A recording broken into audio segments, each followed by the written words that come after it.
Obviously, we fought very well with Israel.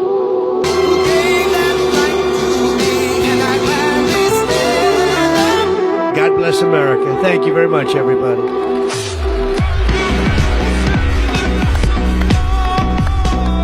Lebanon পরিস্থিতি নিয়ে Israeli প্রধানমন্ত্রী বেনিয়ামিন নেতানিয়াহুর কর্মকাণ্ডে চরম অসন্তোষ প্রকাশ করেছেন মার্কিন প্রেসিডেন্ট ডোনাল্ড ট্রাম্প। মধ্যপ্রাচ্যের চলমান উত্তেজনার মধ্যেই ট্রাম্পের এই মন্তব্য দুই দেশের মধ্যকার ঘনিষ্ঠ সম্পর্কের নতুন করে ফাটলের ইঙ্গিত দিচ্ছে।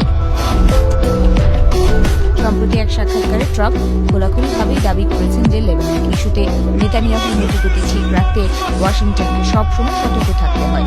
তার মধ্যে ইসরায়েলি প্রধানমন্ত্রীর বর্তমান রণকৌশল কেবল যুদ্ধের পরিধি বাড়াচ্ছে, যা মার্কিন স্বার্থ প্রশান্ত প্রক্রিয়ার জন্য উদ্বেগের কারণ হয়ে দাঁড়িয়েছে। ওয়াশিংটন ও তেল আবিবের মধ্যে বিদ্যমান এই শীতল সম্পর্কের পেছনে মূলত লেবাননে চালানো ভয়াবহ সামরিক অভিযানগুলো প্রধান ভূমিকা পালন করছে। ট্রাম্প সরাসরি সমালোচনা করে বলেছেন যে লেবাননের প্রতিরোধ গোষ্ঠীর মতো শক্তিকে দমনের নামে আবাসিক ভবন বা জনবহুল এলাকায় নির্বিচার হামলার কোনো যৌক্তিকতা নেই।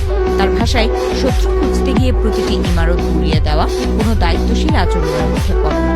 এই ধরনের পদক্ষেপ যে সাধারণ মানুষের জানমালের ব্যাপক ক্ষতি করছে তাও স্পষ্টভাবে মনে করিয়ে দিয়েছেন তিনি।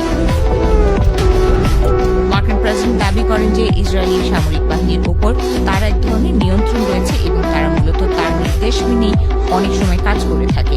তিনি বলেন, মার্কিন সামরিক সহায়তা ও সুরক্ষাই ইসরায়েলের অস্তিত্ব টিকিয়ে রেখেছে। ট্রাম্পের এমন দম্ভক্তি বিশ্বমঞ্চে ইসরায়েলি প্রধানমন্ত্রীর স্বাধীন সত্তাকে প্রশ্নবিদ্ধ করছে, যেখানে তিনি নিজেকে ইসরায়েলের প্রধান রক্ষাকর্তা হিসেবে উপস্থাপন করার সুযোগ হাতছাড়া করছেন না।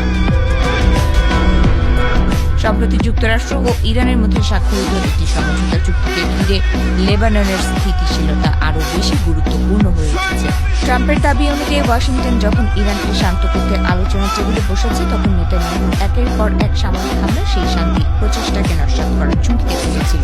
তাই আলোচনার পরিবেশ বজায় রাখতে চুক্তি বাস্তবায়ন নিশ্চিত করতে ইসরায়েলের ওপর চাপ প্রয়োগ করা অপরিহার্য হয়ে পড়েছিল।